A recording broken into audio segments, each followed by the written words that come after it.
Assalamualaikum warahmatullahi wabarakatuh. Perkenalkan, nama saya Bimo Erlingga Pradana dengan NIM 07300 19009. Pada kali ini saya akan menjelaskan untuk kuas batu bara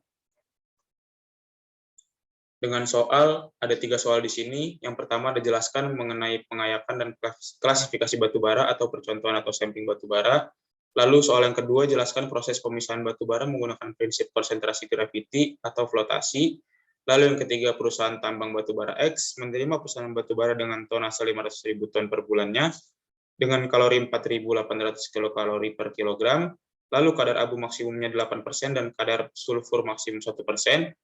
Perusahaan ini memiliki 2 pit yang dimana masing-masing memiliki kalori dan kadar abu yakni 5.500 kilokalori dan 7% di pit A dan 4.300 kilokalori per kilogram di pit B.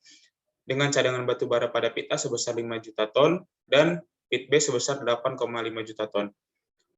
Bila perusahaan X tersebut melakukan pencampuran atau blending, tentukan yang pertama beberapa ton per bulan batu bara yang diambil dari pit A dan pit B. Lalu yang kedua, berapa lama usia tambang tersebut dengan produksi per bulannya 500.000 ton dengan skema pencampuran. Masuk ke jawaban yang pertama dengan soal yang pertama. Di sini saya mengambil pengayakan batu bara. Pengayakan batu bara atau bisa disebut dengan screening merupakan kegiatan pengelompokan partikel dengan melewatkan melalui mata atau lubang ayakan, sehingga terbagi menjadi kelompok yang lolos lubang ayakan dan tidak lolos lubang ayakan. Mata ayakan itu sendiri dapat dibuat dari lempengan besi yang dilubangi dengan ukuran tertentu, atau dari kawat logam yang dianyam. Partikel yang lolos melewati mata ayakan disebut dengan undersized product, sedangkan yang tertinggal di atas mata ayakan disebut dengan oversized product. Lanjut untuk penggunaan pengayakan dalam pengoperasian persiapan batu bara. Yang pertama ada scaling atau pre-screening, yaitu pemisahan material berukuran besar atau kasar dari run-of-mine coal. Lalu selanjutnya ada sizing grading, yaitu proses pemisahan raw coal menjadi beberapa ukuran yang diinginkan. Lalu ada drying dan rinsing, proses pemisahan magnetit dan material yang halus dari produk pencucian material padat. Lalu yang terakhir ada dewatering, yaitu proses pemisahan air dari batu bara dan pengotor pada batu bara.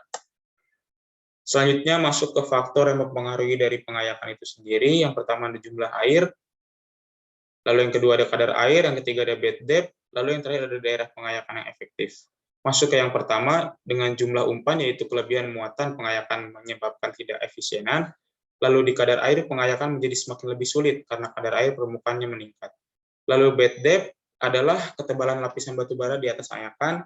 Lalu yang terakhir, daerah pengayakan yang efektif memungkinkan efek penjepit bar atau perangkat lain untuk mengamankan permukaan ayakan. Masuk ke klasifikasi batu bara. Batu bara bukan hanya merupakan material yang heterogen, tapi juga merupakan material yang jenisnya beragam. Jenis batu bara dapat dilihat dari umurnya ataupun ranknya itu sendiri.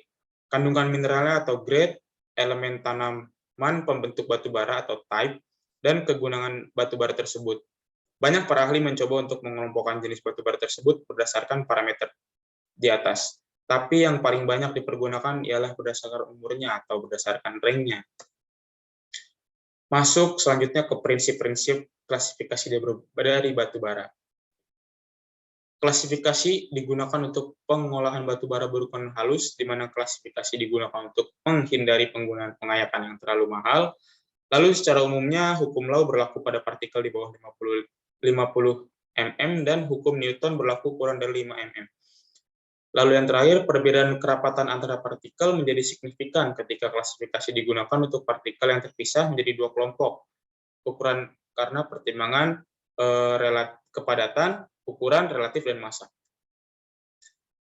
Lalu klasifikasi batu bara dibagi menjadi 5 bagian. Yang pertama ada pit, yang kedua ada lignite, yang ketiga ada subbituminous, lalu ada bituminous, dan yang terakhir ada antrasit. Masuk ke jawaban yang nomor 2. Di sini saya mengambil flotasi, di mana flotasi merupakan suatu proses pemisahan suatu zat dari zat lainnya pada suatu cairan atau larutan berdasarkan perbedaan sifat permukaan dari zat yang akan dipisahkan.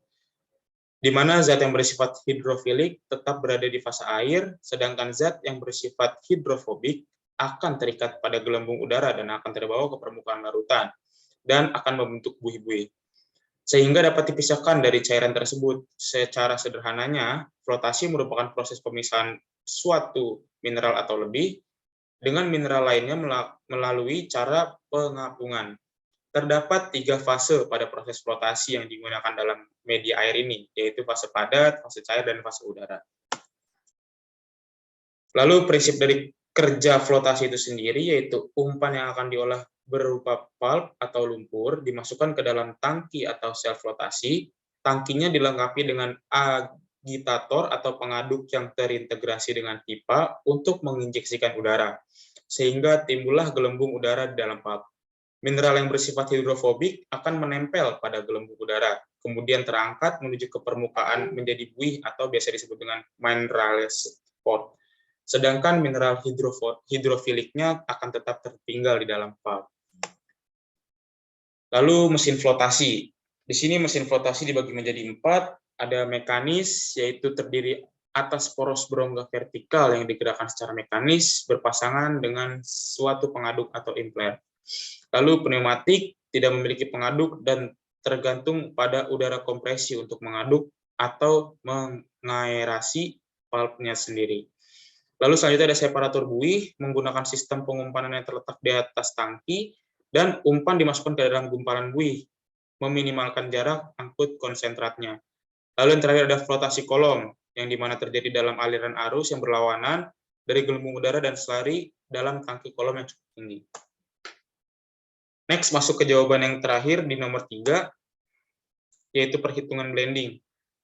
Dengan tabel yang sudah tertera di PPT ini, dengan parameter A dan B, dengan tonase X dan Y yang berbeda, di mana parameter A dengan tonase X, kalorinya sebesar 5.500, dengan parameter B, tonase Y, dengan kalori sebesar 4.300. Lalu tonase pasarnya sebesar 500.000, untuk kalorinya di parameter pasar sebesar 4.800. Masuk ke persamaan yang pertama dengan cara X plus Y, yang dimana 500.000, Y sama dengan 500.000 dikurangi X. Lalu masuk ke persamaan yang kedua, yaitu 5.500X ditambah dengan 4.300Y sama dengan 500.000 dikali 4.800. Didapatkan 5.500X ditambah 4.300Y sama dengan 2,4 miliar. Lalu kita substitusi persamaan 1 dan 2 dengan 5.500X ditambah 4.300 dikali dengan 500.000 dikurangi X sama dengan 2,4 miliar. X sama dengan 208.333 ton per bulan, Y sama dengan 500.000 dikurangi dengan 208,333 dan mendapatkan hasil sebesar 291.667 ton per bulannya. Kita sudah ketahui dari hasil perhitungan yang sebelumnya, PIT A mendapatkan hasil sebesar 208.333 ton per bulannya, lalu PIT B dengan hasil 291.667 ton per bulannya, dengan cadangan PIT A sebesar 5 juta ton, dan cadangan PIT B sebesar 8,5 juta ton. Kita masuk ke tahap penyelesaiannya, di mana PIT A sebesar 2.499.996 ton per tahunnya, dan PIT B sebesar 3.500.000,4 ton per tahunnya. Usia tambang pada PIT A bisa kita cari dengan cara cadangan PIT A dibagi dengan penjualan per tahun pada PIT A itu sendiri. Dengan cara 5 juta ton cadangan PIT A dibagi dengan 2.499.996 ton per tahunnya. Lalu didapatkan hasil usia tambang pada PIT A itu 2 tahun. Lalu kita masuk ke usia tambang B dengan cara cadangan sama dengan PIT A, cadangan PIT B-nya dibagi dengan penjualan per tahun PIT B-nya, yaitu 8.500.000 per 500 ton dibagi dengan 3.500.000,4 ton per tahunnya. Didapatkan hasil usia tambang PIT B-nya itu 2,4 tahun. Kurang lebihnya mohon maaf. Wassalamualaikum warahmatullahi wabarakatuh.